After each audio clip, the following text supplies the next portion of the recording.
기도하겠습니다. 하나님, 오늘도 저희에게 하루의 일상을 잘 살아가게 하시고 이 저녁 시간에 우리가 정해진 수요 예배를 기억함으로 다시 한번 영상으로라도 모여서 함께 예배하게 하심을 감사를 드립니다. 하나님께서는 어디에서나 계시기에 하나님께서 모든 집 가운데 역사하여 주시기를 간절히 소망합니다. 우리는 지금 여러 특별한 상황 가운데 모이진 못하나 각자의 예배 처소에서 각자의 가정에서 하나님께 예배하오니 우리가 진실하게 찬양하고 진실하게 기도하며 하나님 말씀을 잘 청종할 수 있도록 우리에게 은혜를 허락하여 주시옵소서. 하나님, 이를 통하여서 각 가정이 예배의 처소가 되며 서로 신앙을 다독여주고 자녀에게 하나님 말씀을 가르치며 말씀 가운데 서로의 나눔이 일어나는 귀한 일들이 우리 가운데 가득하기를 원하오니 주님께서 선한 길로 인도하여 주시옵소서. 하나님, 이제는 우리가 요한계시록의 전체적인 흐름을 한번 상고하고자 합니다. 이 가운데 성령님께서 역사하여 주셔서 하나님을 바로 알 수 있도록 도와주시고 우리의 삶을 돌아보는 귀한 시간 될 수 있도록 은혜를 허락하여 주시옵소서. 이 모든 말씀 우리 주 예수 그리스도 이름으로 기도합니다. 아멘. 우리가 함께 볼 하나님의 말씀은 요한계시록 몇 구절을 살펴보도록 하겠습니다. 요한계시록 22장 12절 13절을 먼저 살펴보겠습니다. 요한계시록 22장 12절 13절입니다. 제가 봉독해 드리도록 하겠습니다. 보라, 내가 속히 오리니 내가 줄 상이 내게 있어 각 사람에게 그가 행한 대로 갚아주리라. 나는 알파와 오메가요, 처음과 마지막이요, 시작과 마침이라. 또 하나의 말씀 살펴보도록 하겠습니다. 21장 6절 7절을 제가 또 봉독해 드리도록 하겠습니다. 21장 6절 7절. 또 내게 말씀하시되 이루었도다. 나는 알파와 오메가요, 처음과 마지막이라. 내가 생명수 샘물을 목마른 자에게 값없이 주리니 이기는 자는 이것들을 상속으로 받으리라. 나는 그의 하나님이 되고 그는 내 아들이 되리라. 마지막으로 한 구절만 더 살펴보도록 하겠습니다. 요한계시록 1장 8절입니다. 요한계시록 1장 8절 제가 다시 한번 봉독해 드리도록 하겠습니다. 주 하나님이 이르시되 나는 알파와 오메가라. 이제도 있고 전에도 있었고 장차 올 자요 전능한 자라 하시더라. 아멘. 하루의 일과를 마치고 지금 각자의 처소에서 영상으로 함께 예배 드리려고 애쓰는 성도님들을 환영하고 축복합니다. 오늘은 우리가 성경 궤간의 흐름에 따라 마지막 시간 요한계시록을 살펴보게 되었습니다.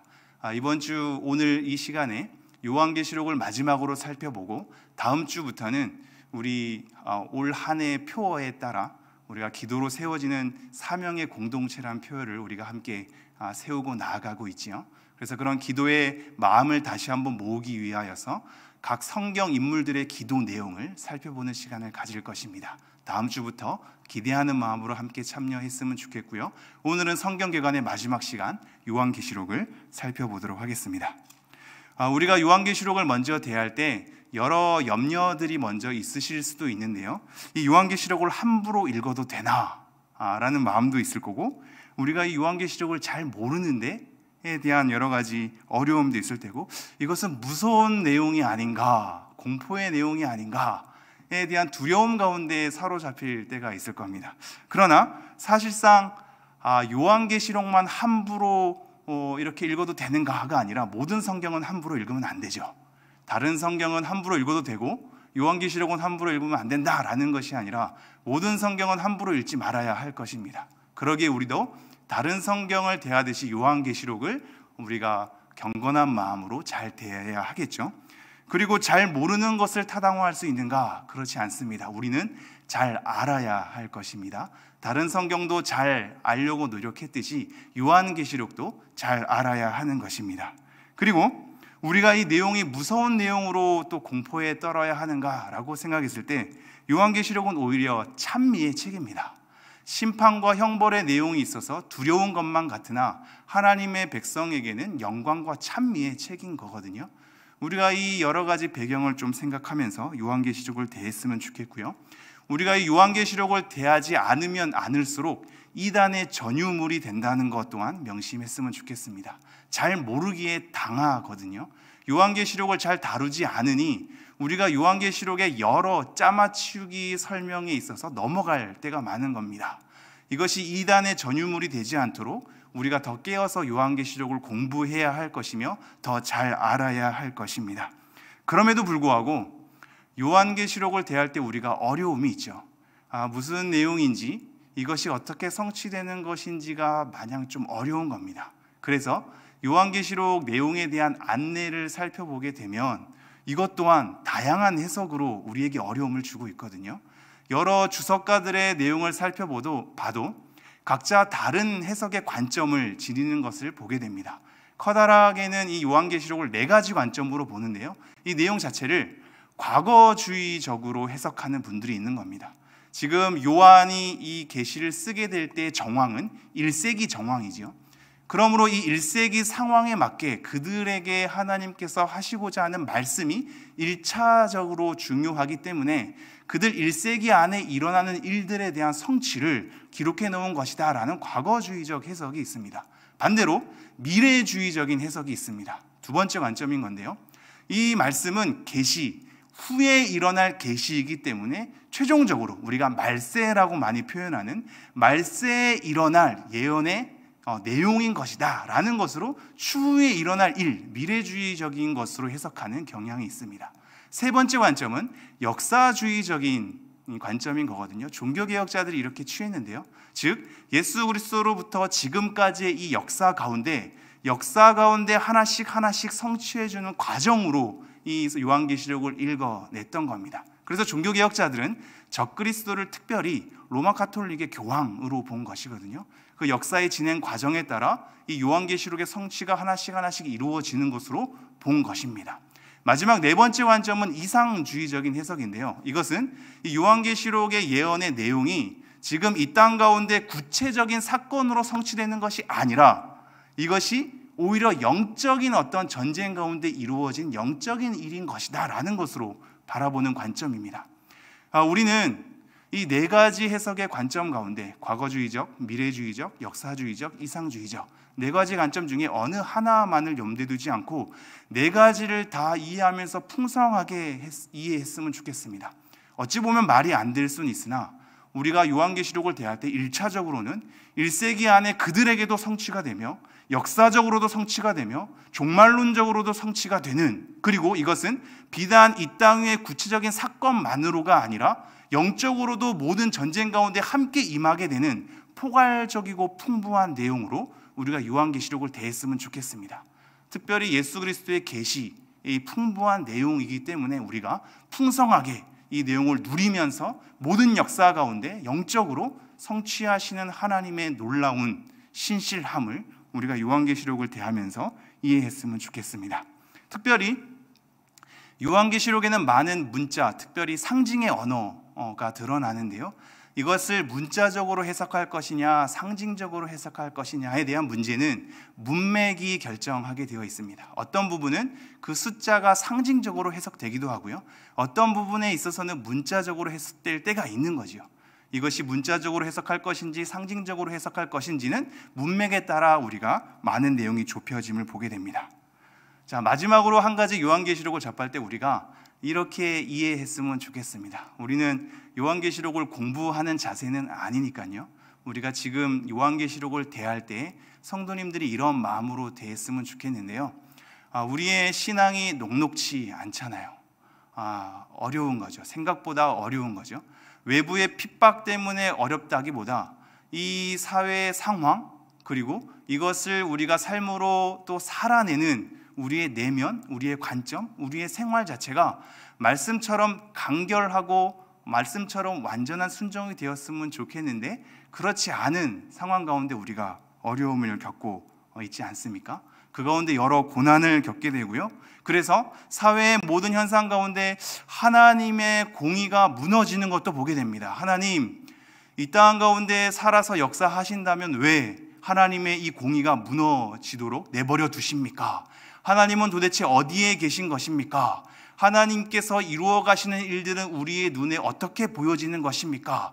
하나님의 부재가 너무 크게 느껴지니 우리는 어쩌란 말입니까? 라는 아우성 가운데 우리는 있게 되고, 그 가운데 우리의 신앙은 점차 붕괴되는 것을 보게 되죠.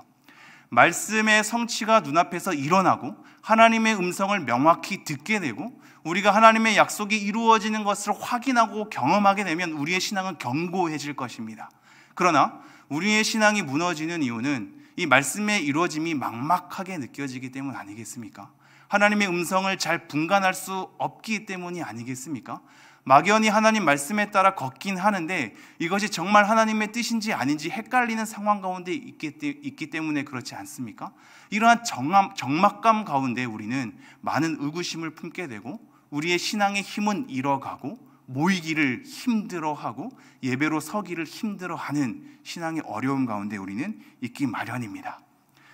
여러분, 만약에 이러한 상황 가운데 계시다면 더욱더 요한계시록을 읽어주십시오. 요한계시록은 하나님이 얼마나 신실하게 일하고 있으며 어떻게 하나님의 일을 완성해 나가시는지에 대해서 우리에게 일러주고 있습니다. 하나님의 약속이 성취되는 것에 대해서 우리에게 말하고 있고 하나님께서 완전한 공의를 이루실 것이라는 것에 대해서 우리에게 얘기하고 있습니다. 또한 하나님의 백성은 하나님의 보호 아래 철저하게 인도될 것이며 영원한 삶으로 또 완성으로 인도될 것을 우리에게 얘기하고 있습니다.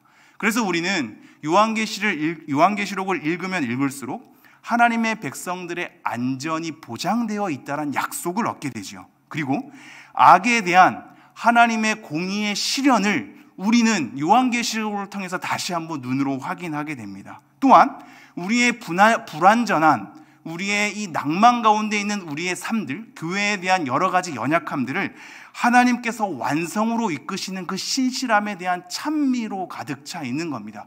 우리의 시선이 불안할 때마다, 우리의 신앙이 붕괴될 때마다, 우리의 교회가 연약함으로 확인될 때마다 여러분, 요한계시록의 내용을 상고해 주십시오. 이 내용을 통해서 하나님의 약속을 받아내며 하나님의 신실함에 대해서 다시 한번 주목해서 찬미하는 여러분 되었으면 좋겠습니다. 그럼 오늘 우리가 이러한 자세로 요한계시록을 좀 살펴볼 텐데요. 오늘 내용은 제가 여러 흐름에 대해서 간략하게 안내할 겁니다. 성경책을 펴고 내용을 잘 따라왔으면 좋겠고요. 오늘 요한계시록 내용을 전부 다 밝히고 해석하기는 당연히 어렵겠죠. 저는 안내만 해드리고 이 예배 이후에 여러분이 요한계시록을 읽기를 사모하는 마음이 그리고 그 가운데 하나님께서 주시는 깨달음이 있었으면 좋겠습니다. 먼저 요한계시록은 예수 그리스도의 계시로 주어진 것입니다. 하나님께서 천사들에게 주어졌고 그 천사가 요한에게 여러 환상을 통하여서 일러준 것이죠. 그리고 그 요한은 종들에게 그 말씀을 다시 한번 증언하고 있습니다. 특별히 요한은 반모섬에서 성령의 감동에 이끌려서 큰 음성을 듣게 되고 그러한 천사의 이끌림을 통하여서 여러 환상을 보면서 그 내용을 증언하게 되죠. 그러기에 여러분, 이 내용은 시간적인 순서로 되어 있지 않다는 걸 먼저 염두에 두십시오. 요한계시록 1장부터 22장까지의 내용은 연대기 순으로, 즉 시간적인 순서에 따라 이루어지는 과정이 아닙니다. 천사에 이끌려서 시간에 제한받지 않는 영적 상태에서 환상을 보게 되는 것이고, 그래서 내가 보매 라는 것으로 설명하다가 또 이후에 내가 보매 라는 것으로 여러 각도로 여러 내용을 살펴보는 내용이 되는 것입니다.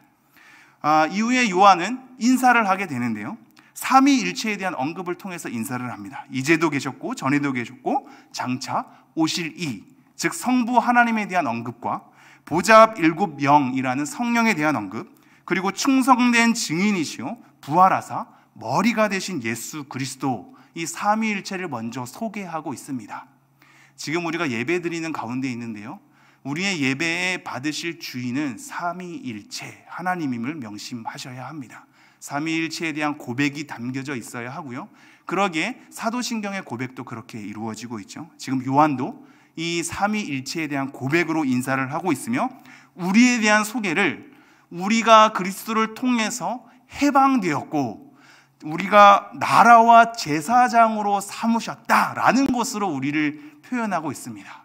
우리는 해방된 사람들이고 해방된 것으로 끝난 게 아니라, 구원받은 것으로 내가 끝난 게 아니라, 믿고 내가 구속함을 받은 것으로 끝난 게 아니라 나를 나라와 제사장 삼으신 이에게 다시 한번 경배하는 것으로 인사를 하고 있습니다. 그리고 나서 요한계시록은 7숫자 7이라는 숫자를 통해서 그 구조를 이어가고 있거든요. 성령님도 일곱 영이란 표현을 썼고요. 이후에 일곱 교회, 그리고 일곱 인, 일곱 나팔, 일곱 대접이라는 7에 대한 상징적 숫자를 통하여서 하나님의 완전함을 드러내고 있습니다. 우선 먼저 볼게 2장 3장에 등장하는 일곱 교회인데요. 일곱 교회의 내용은 우리 담임 목사님께서 금요 차례 때마다 조금 다 다루셨거든요. 그 내용을 잘 찾아보셨으면 좋겠고, 특별히 우리가 오늘 공통점을 하나 살펴볼 것은 하나님께서 일곱 교회를 향하여서 내가 안다라고 했다는 겁니다. 내가 안다. 너의 수고를 알고, 너의 인내를 알고, 내가 당한 환난과 궁핍을 알고, 너의 일, 사업, 이 에르곤이란 단어거든요. 너의 일을 알고, 너의 섬김을 알고, 너의 믿음을 알고, 너의 사랑을 알고, 너의 행위를 알았다라는 겁니다. 하나님께서 알았다는 표현은 우리에게 경외감을 주기도 하고 두려움을 주기도 하지만 특별히 위로를 줍니다. 우리가 하나님 안에서 수고한 흔적들이, 그리고 그 애씀을 하나님께서 아셨다라고 하는 겁니다. 그리고 나서 칭찬과 책망을 해주시죠. 이 칭찬과 책망에 대한 여러 내용은 우리에게 굉장히 중요합니다. 왜냐하면 우리를 돌아볼 수 있고 점검할 수 있는 지표가 되기 때문입니다. 여러분 그렇지 않습니까? 우리가 지금 잘 살고 있는지, 똑바로 살고 있는지, 제대로 살고 있는지에 대한 지표가 필요하지 않습니까? 요한계시록은 특별히 하나님의 완성을 드러내고 있는데, 완성되는 하나님의 때에 우리가 그동안 한 교회의 일원으로서 그리스도와 한 몸 된 지체로서 내가 똑바로 신앙생활을 했는가에 대한 명확한 객관적인 기준과 지표가 필요하지 않겠습니까? 그렇기 때문에 일곱 교회에 대한 메시지를 우리는 잘 살펴야 하는 것입니다. 우리가 올바른 길을 걷고 있는지, 올바른 신앙적 상태에 있는지를 예수님께서 일곱 교회에게 하시는 이 칭찬과 책망에 대한 내용을 통해서 우리를 돌아볼 필요가 있는 겁니다. 그래서 이런 말들이 나오죠. 너희가 처음 사랑을 버렸다. 죽도록 충성하라. 지금 발람과 니골라 당의 교훈을 따르고 있음을 회개하라. 이세벨을 용납하였다. 차든지 뜨겁든지 하라. 라는 내용으로 우리를 책망하고 있음을 우리는 확인하게 됩니다. 이 일곱 교회에서 강조되는 것은 두 가지입니다. 너의 행위를 알았다. 그러기에 내가 이것을 칭찬하나 너는 지금 이것을 잘못하고 있으니 회개하라라는 겁니다. 행위를 알았다는 것과 회개하라라는 메시지가 일곱 교회 가운데 여러 모양으로 던져지고 있습니다. 이것을 우리의 객관적인 지표로 삼아 여러분의 신앙을 돌아보는, 매일마다 살펴보는 은혜가 여러분에게 있었으면 좋겠습니다. 4장 5장으로 넘어가면요, 지상에 있는 일곱 교회에서 시선을 천상에 있는 교회로 돌리거든요. 요한계시록은 우리의 시선을 자꾸 돌립니다. 심판의 내용으로 우리의 시선을 돌렸다가 다시 한번 구원받은 백성에 대한 보호로 우리의 시선을 돌리고, 다시 한번 사탄에 대한 정체성으로 시선을 돌렸다가 하나님에 대한 권능으로 시선을 돌리거든요. 여러 시선 가운데 하나님의 일이 어떻게 전개되는지를 우리에게 나타내 주고 있죠.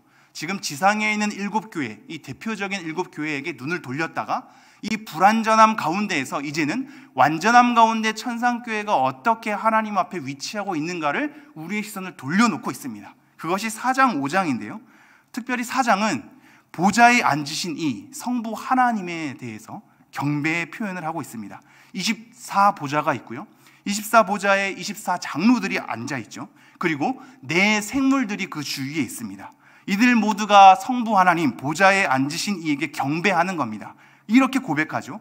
존귀와 권능을 받으시기에 합당하나이다. 여러분, 하나님께서는 우리의 모든 표현으로, 우리의 모든 정성으로, 마음과 뜻과 힘을 다하여서 하나님을 사랑하는 표현으로 하나님을 찬미하기에, 그것을 받으시기에 합당하신 분입니다. 그래서 특별히 이 4장에서는 성부 하나님에 대해서 그 영광과 존귀를 찬미하는 것이 합당하다고 얘기하면서 그것에 대한 이유를 하나님의 만물의 지으심으로 가고 있습니다. 찬미의 내용인 것이죠. 하나님께서 지으신 것에 대해서, 그리고 그의 뜻대로 지으신 것에 대해서 찬미하고 있습니다. 모든 것을 총괄해서 정리하게 될 때 우리는 그 과정 가운데 하나님의 뜻을 몰라서 막막하지만 최후에는 하나님의 뜻을 완전히 알게 될 것이거든요. 그때 우리가 나올 수 있는 찬미의 고백은 하나님께서 하나님의 뜻대로 지으셔서 이 일을 이루어 나가셨구나라는 찬미에 대한 고백일 것입니다. 성부 하나님께 그렇게 경배를 드리고 있습니다. 하나님의 지으심, 하나님의 뜻에 대해서 찬미하고 있는 겁니다. 5장은 하나님의 오른편에서 그 두루마기에 대한 인을 떼기에 합당한 분을 찾고 있거든요. 그것이 바로 어린 양으로 등장하고 있습니다. 예수님이죠. 마찬가지로 이 예수님께 장로들과 생물들과 모든 천사들이 경배를 하는 내용입니다. 그의 능력과 부와 지혜와 존귀와 영광과 찬송을 받기에 합당하신 주님에 대한 경배의 표현입니다. 모든 것을 받기에, 우리의 모든 영광과 존귀와 힘과 능력과 지혜, 이 모든 것을 돌려드리기에, 그것을 받기에 합당하신 예수 그리스도 어린 양에 대해서 4장 5장이 찬미의 표현을 하고 있는 것입니다. 우리가 최종적인 하나님의 나라의 완성을 이루게 될 땐 경배만 남을 것입니다.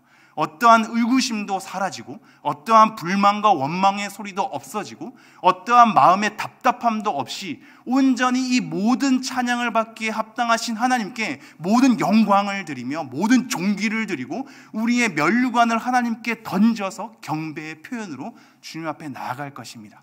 지금 예배 드릴 때 우리의 불완전함 때문에 내가 예배를 잘 드린 것이 맞나라는 의구심 없이 하나님께 온전한 영과 진리 안에서 진짜로 예배하는 그 순간이 천상교회 가운데 주어질 것임을 우리에게 얘기하고 있습니다.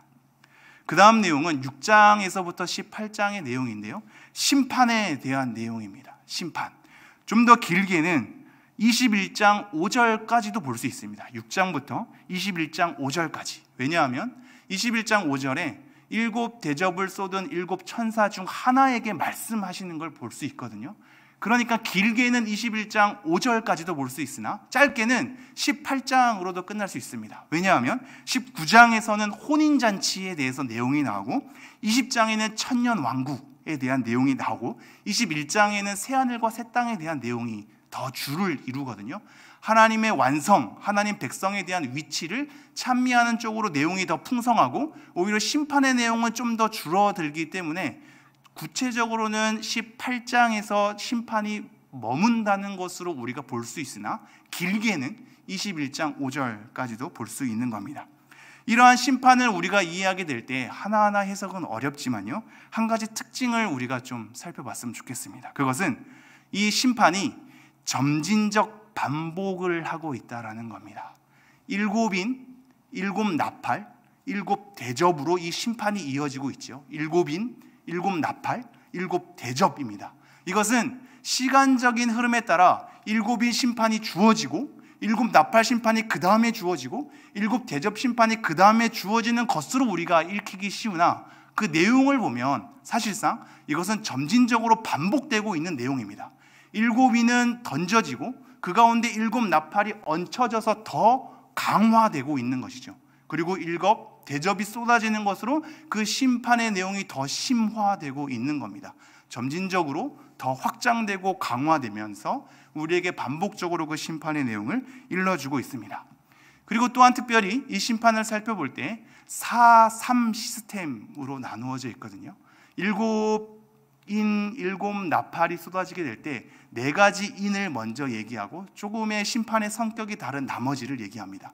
마찬가지로 7 나팔도 4가지를 먼저 얘기하고 다른 성격의 나머지 나팔에 부는 심판을 얘기를 하고 있거든요. 이 4-3의 시스템으로 심판의 내용이 조금은 더 성격이 다르게 되어 있다는 점, 그리고 또한 한 가지 또 중요한 건데요, 이 심판이 7인 심판에서 7 나팔로 넘어가게 될 때 그 중간 사이에 내용이 첨가되어 있습니다. 이것을 막간이라고 하는데요, 이 극이 다른 극으로 넘어가게 될 때 사이의 내용을 얘기하는 겁니다. 이 막간의 내용은 특별히 하나님의 백성들이 보호를 받는 것에 대해서 내용이 좀 줄을 이루고 있고요. 그래서 하나님께서 어떻게 이것을 완성하시는가에 대한 시선으로 우리를 옮기고 있는 겁니다. 그리고 심판의 내용은 부분적인 것에서 전체적인 것으로, 이 땅만 아니라 우주적인 것으로, 그 가운데 하나님의 백성은 보호받는 것으로 우리가 내용을 살펴볼 수 있습니다. 이 내용을 조금 빠르게 내용을 잠깐만 짚고 넘어가도록 하죠. 7인 내용을 보면요, 말들이 등장하거든요. 활을 무기로, 칼을 무기로, 저울을 무기로, 그리고 흉년과 사망을 무기로 이루어지는 말에 탄 자가 와서 심판을 하는 4가지 심판, 그리고 나서 다섯 번째는 수가 차기까지 순교를 당하는 것에 대한 심판, 6번째는 지진이 나고 해와 달과 별과 하늘과 산이 막 쏟아지고 움직이는 심판인 겁니다. 그 가운데 막간이 7장인데, 이 막간은 6장의 마지막에 이러한 심판 가운데 누가 하나님 앞에 설 수 있으리요? 라는 질문에 대한 대답으로 이루어지고 있습니다. 그래서 14만 4천이 등장하는 겁니다. 7인 심판이 막 진행이 되면서 이러한 심판 가운데 누가 감히 설 수 있는가? 하나님의 백성 14만 4천은 보호가 된다라는 것을 이 막간 7장이 우리에게 알려주고 있습니다. 그리고 나서 8장부터 다시 한번 7인에서 7 나팔 재앙으로 넘어가고 있는 거죠. 그 나팔 재앙을 보면 4가지. 먼저는 우박과 불이 땅에 쏟아져서 모든 것이 타버립니다. 그리고 불산이 바다에 쏟아져서 피가 되지요. 그리고 별이 강에 쏟아져서 쑥이 됩니다. 아주 쓰게 되는 거죠. 그리고 해달별이 어두워져서 캄캄해지는 겁니다. 이러한 우주적인 큰 넓은 심판이 먼저 앞에서 거론되어 있고, 나중에 5번째 나팔을 불 때에는 무적행의 열쇠를 받은 자가 나중에 황충으로 그 군대로 등장하게 돼서 하나님의 인침을 받지 못하는 자들을 5달 동안 괴롭게 하는 것이 바로 5번째 나팔입니다. 이걸로 첫째 화라고 하는 것은 끝나게 되고요. 그리고 9장 13절부터 6번째 나팔을 부르는 재앙이 우리에게 등장하고 있는데, 유브라데 강에서 결박한 4 천사를 놓아줍니다. 그리고 그 4 천사는 이 3분의 1의 사람들을 죽이게 되죠. 그 죽이는 마병대는 2만만이라는 표현을 쓰는데요, 2억입니다. 2억의 2억의 마병대가 출동해서 그 입에서 불과 연기와 유황을 내뿜으면서 3분의 1의 사람들을 다 죽이게 되죠. 그리고 나서 막간 10장에서 11장 4절까지의 막간이 등장하는데, 여기서는 힘센 어떤 천사가 작은 책을 요한에게 딱 주지요. 그러면서 복음과 하나님의 비밀이 이루어지리라. 이것을 먹으라. 내 입에는 다나 내 배에는 쓸 것이다. 지금은 기록하지 말고 나중에 다시 이것을 증언하라 라고 하는 막간이 등장하게 됩니다. 그리고 11장에는 2 증인이 등장하게 됩니다. 이 2 증인은 2 감람나무와 2 촛대라고 하는데요, 성경 내용의 구체적인 내용으로 보면 모세와 엘리야를 의미하기도 한다고 보고, 수르바벨과 여호수아, 이게 포로 귀환 이후거든요. 포로 귀환할 때인데 수르바벨과 여호수아로 보기도 하고, 이걸 이스라엘과 교회로 보기도 합니다. 이 모든 것을 총괄하게 되면 이미 포로 전과 포로 후, 그리고 구약과 신약을 다 총괄해서 교회라고 볼 수 있는데요, 이 교회가 42달, 42달, 이것은 이제 3년 반입니다. 이 다니엘서에서 보면 한 때와 2때와 반 때라는 3년 반을 이 개월수로 하면 42달, 일로 하면 1260일, 이러한 때에 2 증인이 증언을 하게 되고, 나중에는 하나님이 지켜주시나 후에는 짐승이 이들을 죽이게 되지요. 그러나 3일 반 후에 생기를 받아서 이들이 살아나게 되고 이 2 증인이 올라가게 됩니다. 그러면서 지진이 내려서 그 땅의 10분의 1이 심판을 당하게 되면서 둘째 화가 마치게 됩니다. 11장 15절부터가 셋째 화인데요, 이때는 세상 나라가 하나님의 나라로 바뀌고 24장로가 경배하면서 하늘의 성전이 열리는 내용입니다. 그러면서 이 7 나팔의 재앙이 마무리가 되면서 막간이 등장하게 되죠. 그것이 12장에서 14장인데요 12장에서 14장의 막간은 짧게 보면 이렇습니다. 이제 우리의 시선을 악의 실체로 돌리는 겁니다. 악의 실체. 12장에서는 여자와 용에 대한 얘기가 나오는데요, 이 여자가 만국을 다스리는 권세를 갖는 아이를 해산하지요. 해산할 때 이 용이 입을 벌려서 그것을 삼키려고 합니다. 그러나 하나님께서 지켜주셔서 이 아이를 하나님의 보좌로 끌어올리게 되고, 여자는 광야로 도망가게 됩니다. 광야로 도망가는 이 여인에 있어서 이 용이 그것을 쫓아가게 되거든요. 그것이 영적 세계에서는 미가엘이 수많은 사자들과 함께 그 용에 대한 것 전쟁과 더불어서 이겨서 땅에서 내쫓게 되는 장면입니다.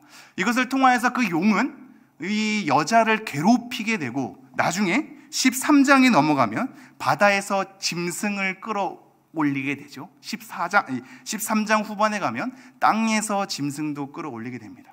이것이 삼위일체에 대한 모방성이거든요. 용이 나중에 바다에서 나온 짐승 그리고 땅에서 나온 짐승을 이용해서 교회를 괴롭히는 겁니다. 이 삼위일체를 모방하고 있습니다.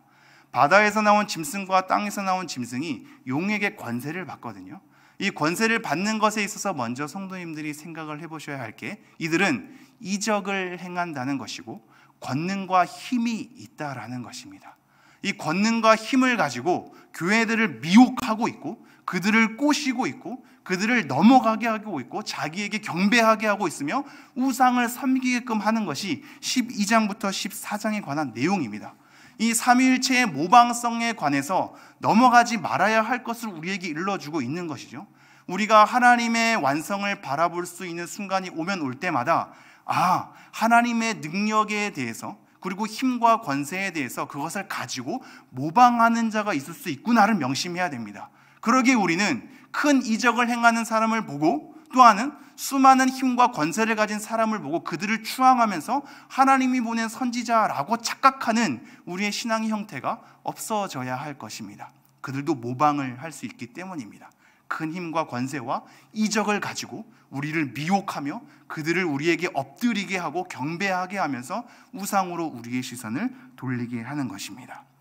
그래서 나중에 14장 마지막에는 천사들이 예수님께 아주 날카로운 낫으로 이들을 다 수확해 주십시오, 거두어 주십시오 라는 것으로 끝나게 되지요. 그리고 15장은 7 대접을 준비하는 내용이며 재앙 중에 이긴 자들이 노래를 부르면서 7 재앙을 준비합니다. 그리고 나서 16장부터 7 대접에 대한 내용이 등장하는데, 먼저 내 천사가 대접을 쏟을 때 땅에 종기가 나고 바닷물이 피로 변하고 강과 물도 피로 변하고 해가 이 땅에 떨어져서 다 태워버리는 4가지 대접 쏟음의 재앙을 우리에게 보여주고 있고, 5번째 대접을 쏟는 건 짐승의 왕자, 즉 사탄의 정체성을 가진 자들에게 대접을 쏟는 것이고, 6번째는 큰 유브라데 강에서 개구리 같은 새 더러운 용이, 거기는 용과 짐승과 이 거짓 선지자들이 다 따라오거든요. 이들과 아마겟돈이라는 곳에서 전쟁을 벌이게 되는 것으로 6번째 대접 쏟음이 우리에게 내용을 일러주고 있습니다. 그리고 마지막 7번째 대접이 쏟아질 때는 공중에서 대접이 쏟아지는데 지진이 나고 바벨론이 무너지는 것으로 우리에게 얘기하고 있죠. 그리고 나서는 막간이 등장하지 않습니다. 특별히 7 대접에서는 막간이 등장하지 않는 이유는 점진적으로 이 재앙이 강화되고 있기 때문에 이제는 지체하지 않고 재앙의 완성을 이루겠다는 하나님의 뜻이 내포되어 있습니다. 17장부터 18장은 그런 7 대접에 대한 재앙이 확장되는 것인데요, 17장에서는 큰 음녀가 7 머리와 10뿔을 가진 짐승을 타는 그 음녀를 심판하게 되죠. 이 음녀는 큰 나라와 큰 왕들을 소유한 힘과 권세를 지녔는데 결국은 어린 양이 이기실 것에 대해서 우리에게 얘기하고 있습니다. 18장은 바벨론이 결국은 멸망할 것이다를 우리에게 얘기하고 있거든요. 그들의 음행과 그들의 사치를 내가 안다. 내가 행위대로 갚아줄 것이다. 땅들의 왕들도 해할 것이고 상인들도 해할 것이고 성객들과 선원들도 애곡할 것이다. 그래서 그들이 누리던 사치와 향락이, 음행들이 결코 다시는 보이지 않을 것이며 들리지 않을 것이다 라는 것으로 바벨론이 철저히 멸망하게 될 것에 대해서 우리에게 말씀을 하고 있습니다. 19장은 어린 양의 혼인잔치인데요, 하늘에서 큰 무리의 음성이 들리면서 할렐루야 할렐루야를 외치죠.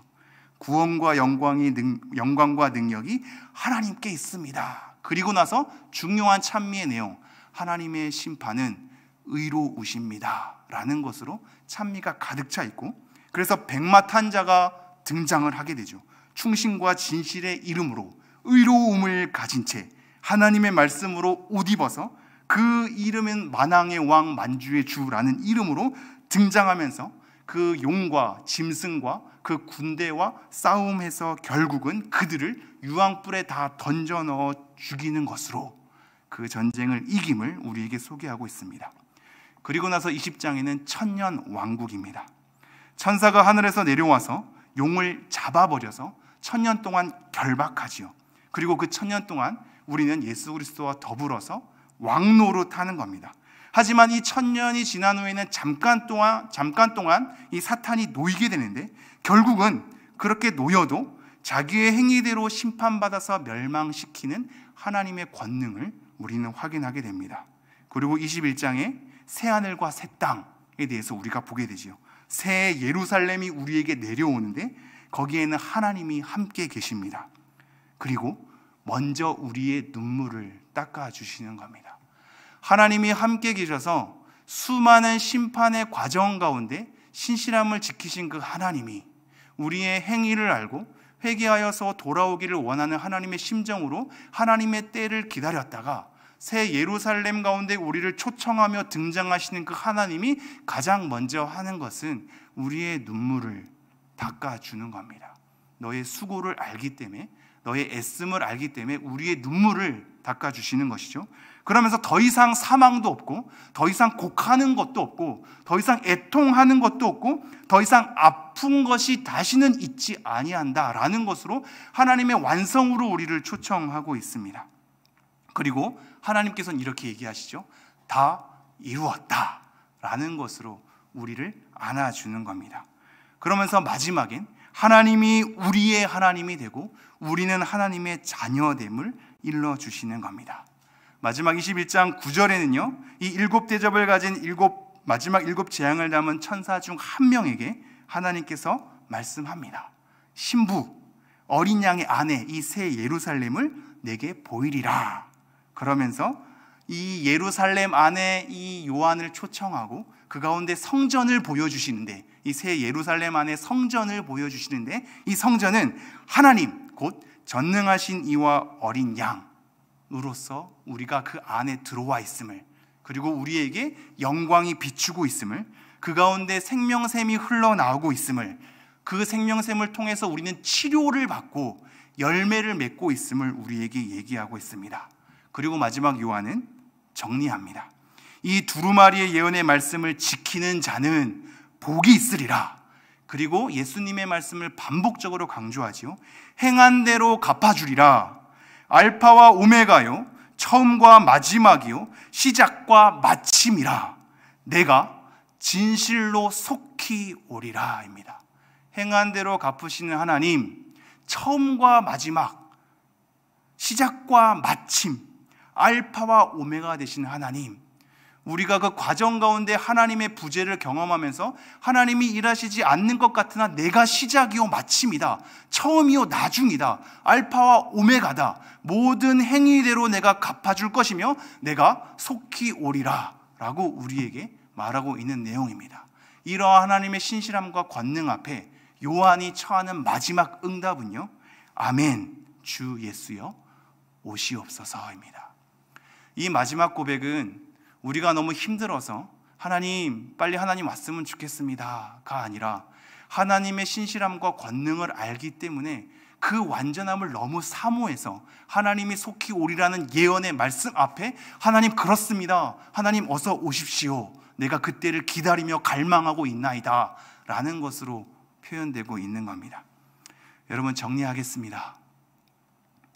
오늘 요한계시록 말씀을 통해서 여러분은 어떤 마음이 드시는지요? 제가 내용을 순차적으로 정리해서 여러 가지 따라오기 어려움도 있고 벅참이 있을 수는 있겠습니다. 그러나 다시 한번 요한계시록을 예배 후에 개인적으로 읽으며 하나님께 나아가 보시겠습니까? 이 요한계시록의 내용은 결국은 주 안에서 우리가 수고한 모든 것들이 절대 헛되지 않음을 약속하고 있습니다. 우리의 수고가 잘 이루어지지 않는 것 같아서 너무 안쓰럽고 때로는 사람들이 알아줬으면 하는 바람이 우리에게 있지 않습니까? 그것이 눈앞에 경험되지 않아서 우리가 너무나 힘들 때가 많이 있지 않습니까? 우리의 수고가 무슨 소용인지 막막할 때가 있지 않습니까? 여러분, 요한계시록에서 얘기하는 말씀은 너가 수고한 그 모든 행위를 내가 안다. 절대 헛되지 않는다. 왜냐하면 내가 행위대로 갚아줄 것이기 때문이다. 주 안에서 결코 너희 수고가 헛되지 않다라는 것을 우리에게 일러주고 있습니다. 하나님은 여전히 일하고 계시며, 하나님은 다 알고 계시며, 하나님은 결국 완성으로 이끄실 것이며, 하나님은 우리의 연약함 가운데 우리를 완전하게 하실 것입니다. 이것을 요한계시록에서는 우리에게 약속을 하고 있고, 이 약속을 통해서 우리는 위로와 힘을 얻어야 할 것입니다. 그래서 우리에게 펼쳐진 인생을 감당하고 우리의 인생을 견디며 우리의 삶을 인내하며 여러분 살아내셔야 합니다. 우리의 처지와 상황 가운데 우리의 삶을 정직하게 살아내셔야 합니다. 하나님께 소망을 두고 우리의 할 일을 해야 합니다. 우리가 감당할 수 있는 걸음 잘 걸어가야 합니다. 그리고 그러한 여정 속에 영광과 존귀와 찬송을 받으시기에 합당한 하나님께 마땅히 합당하게 경배해야 합니다. 사명의 교회 성도 여러분, 오늘 말씀을 통하여서 여러분이 하나님을 더 알기를 원하며 이 시간 이후에 하나님께 더 가까이 나아가기를 원하고 여러분의 삶을 하나님께 잘 감당하며 살아내시는 여러분 되었으면 좋겠습니다. 우리가 함께 찬양하기를 원하는데요, 나의 기도하는 것보다 찬양하시면서 우리가 또 기도로 나아가도록 하겠습니다. 나의 기도하는 것보다 가사를 보면서 함께 찬양하도록 하겠습니다.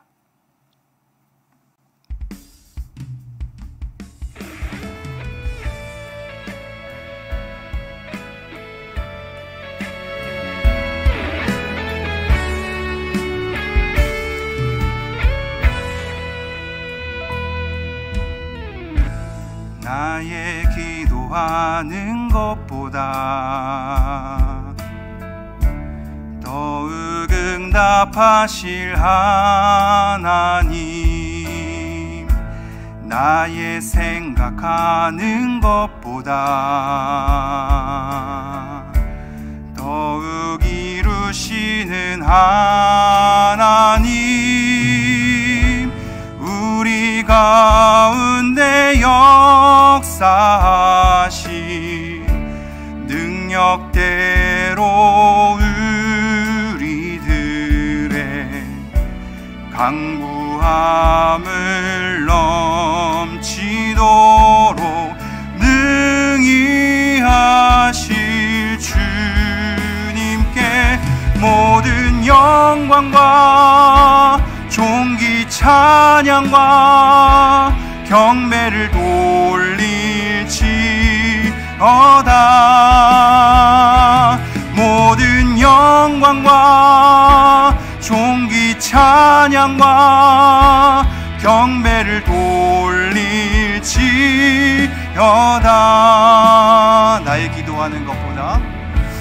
나의 기도하는 것보다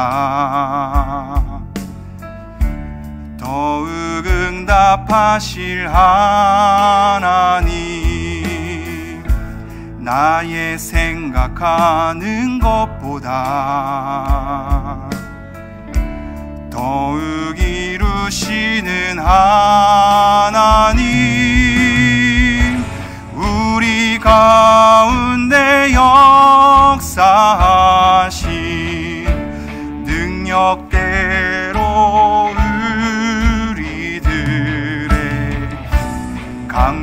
강구함을 넘치도록 능히 하실 주님께 모든 영광과 존귀 찬양과 경배를 돌릴지어다.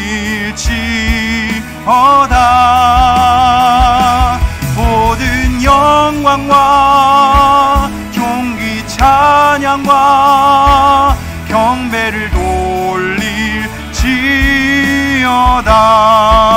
우리 가운데 역사하신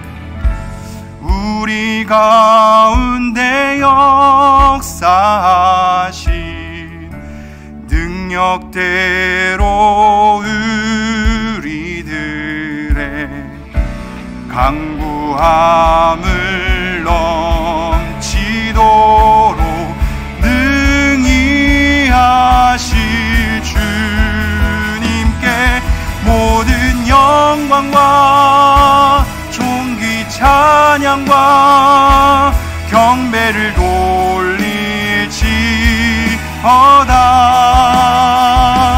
모든 영광과 존귀 찬양과 경배를 돌릴지어다. 모든 영광과 존귀 찬양과 경배를 돌릴지어다. 모든 영광과 존귀 찬양과 경배를 돌릴지어다. 한 번 더 고백합니다. 모든 영광과 존귀 찬양과 경배를 돌릴지어다.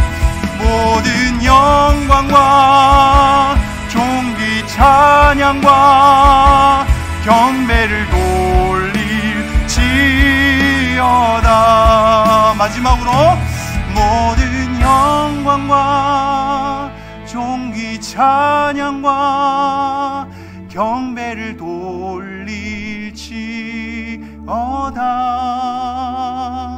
모든 영광과 존귀 찬양과 경배를 돌릴지어다. 우리가 함께 기도함으로 나아갔으면 좋겠습니다. 우리가 한국의